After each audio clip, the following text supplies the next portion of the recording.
After flaunting its killer Dolphin submarines in the Strait of Hormuz, Iran has dropped another bombshell, warning enemies they will face a completely new kind of attack. Tehran has issued a chilling warning of surprise new warfare, hinting that the next round of retaliation could use tactics and weapons its adversaries have not prepared for. As Hormuz tensions escalate, Iran is openly threatening never-seen-before warfare, suggesting future clashes could spill into new domains and methods beyond conventional battles. Vowing it will catch the enemy off guard, Iran's army has delivered a direct warning to President Trump and his allies that any fresh strike could trigger an unpredictable response. Iran warned that any new attack would be met with surprising new warfare, signaling that it is preparing unconventional responses for future confrontations. Army spokesman Brigadier General Mohammad Akraminia said Tehran is working on new types of warfare, hinting at evolving tactics and capabilities without giving technical details. He added that future conflicts may expand into new domains beyond what Iran's adversaries currently expect, suggesting operations could go beyond traditional land, air, and sea battles. Akraminia claimed Iran could catch its adversaries off guard in future battles, implying surprise methods or weapons could be used if hostilities resume. He also warned that countries backing sanctions on Iran may face difficulties crossing the Strait of Hormuz, underlining Tehran's leverage over this key choke point for global oil shipments. Today as well, we warn the enemy that if they once again resort to aggression and once again become afflicted with a miscalculation, in the way that they were in the past and now in fact are enduring and paying for the price of those past mistakes, if the enemy once again becomes afflicted with a miscalculation and resorts to aggression against our country, they will certainly face other surprising options. These options, in addition to being the determination and will of our colleagues and comrades in the armed forces, will be more advanced equipment and renewed and new methods of war. And perhaps most importantly of all, new arenas of war.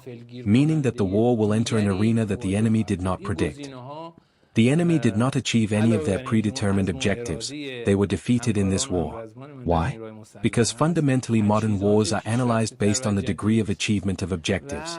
Which side in the war was victorious and which side was defeated, although now in many places it is also analyzed relatively, and perhaps one cannot speak absolutely, but whether absolutely or relatively, if we examine it, considering that the enemy did not reach any of its predetermined objectives, it faced decisive defeat and failure. These comments came as Iran's navy confirmed the deployment of light submarines inside the Strait of Hormuz, describing them as part of its frontline deterrent. Navy Chief Rear Admiral Shahram Irani said the submarines are on standby for missions based on assessed threat levels, and can be activated as tensions rise. He disclosed that the subs were used during an operation launched in response to the attack on the Iranian warship IRIS Dena in and around the Hormuz approaches.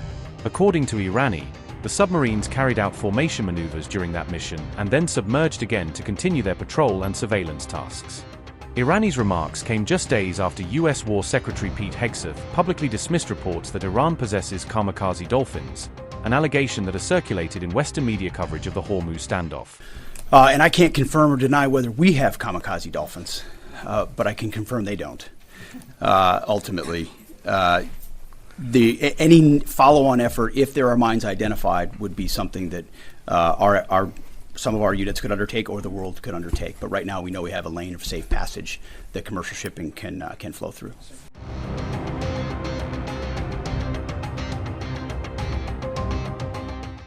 Iran's IRGC has issued a sharp warning against any attacks on the nation's oil tankers or commercial vessels, framing them as a red line in the ongoing standoff with the United States. Tehran threatened that any fresh strike on Iranian shipping would trigger a heavy attack on U.S. military bases and allied warships operating in the region. The IRGC Aerospace Force added that its missiles and drones have already locked onto designated targets, according to a statement carried by Press TV. Brigadier General Said Majid Mousavi, a senior IRGC commander, said Iranian forces are now waiting for the final order to fire, emphasizing that the weapons are pre-targeted and ready. The senior commander described the U.S. military buildup around the Gulf as a direct provocation against Iran, arguing that it is designed to coerce rather than stabilize the region. Iran said the warning sends a crystal-clear message that Tehran will not tolerate any further aggression against its maritime or energy infrastructure. The threat followed a series of confrontations near the port of Jarsk after U.S. forces targeted Iranian ships and tankers engaged in regional transit. Iran claimed that the IRGC Navy responded with a precise and overwhelming counter-operation, intended to reverse the impact of the U.S. strikes. The alleged response reportedly included anti-ship ballistic missiles, cruise missiles, and high-explosive drones deployed against tracked vessels and support assets. Iranian media claimed that the strikes forced US warships to retreat from the area in disarray, portraying the engagement as a tactical setback for Washington.